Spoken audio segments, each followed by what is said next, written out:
at Solana Diaries, and for today's video, kakain lang tayo ng yogurt from Pascual.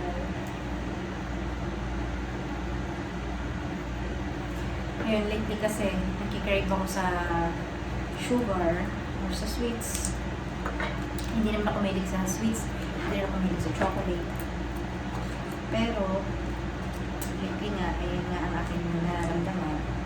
And, nag-gain na ako ng 10 kilos simula nung from my wedding date. 57 kilos lang ako ngayon. Nasa 67 na ako, 68. For the past 6 months. Para bang lahat ng itinayag ko itinodo ko ng kain ngayon. Which is very bad. Ayun. I'm working, guys. So, today is Labor Day. So, walang pasok. So, dito na lang ako sa bahay mag-work. And wala kaming dala ni Habi. And ngayon, nandun siya somewhere in Ortigas. May naasikaso siya ng mga documents. And later, kung may oras pa, baka pumunta kami na IKEA. So, iba-vlog ko din siya. Pag may pagkakataon. So, yun nga. Nakakain ko lang ng kanin at saka ng pork adobo. Ayun, nagugutom na naman ako. Siguro kasi kakakain ko ng rice. So, carbs, diba? So, dapat protein lang ang pinakain ko para, alam mo yung less cravings. So, yun. Ang dami ko daldal. Kain tayo. So, ito, may sugar din siya.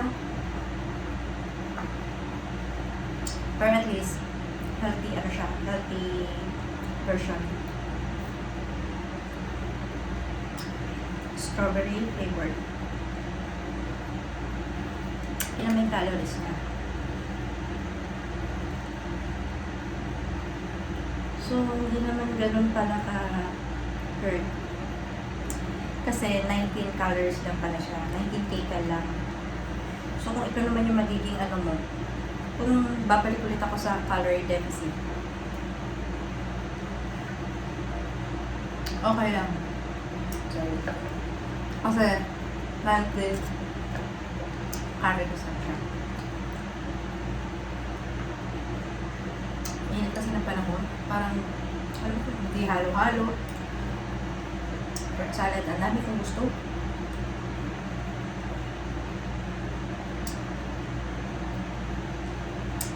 So, yun lang, guys. Share ko lang sa inyo yung yogurt moment ko. Ayaw kong start na ba ito ng diet ko whatsoever. Hindi nyo lang malaki ng braso ko. Sana, let's see. Magawan din natin ang vlog yun. So, yun, guys. Thank you for your time.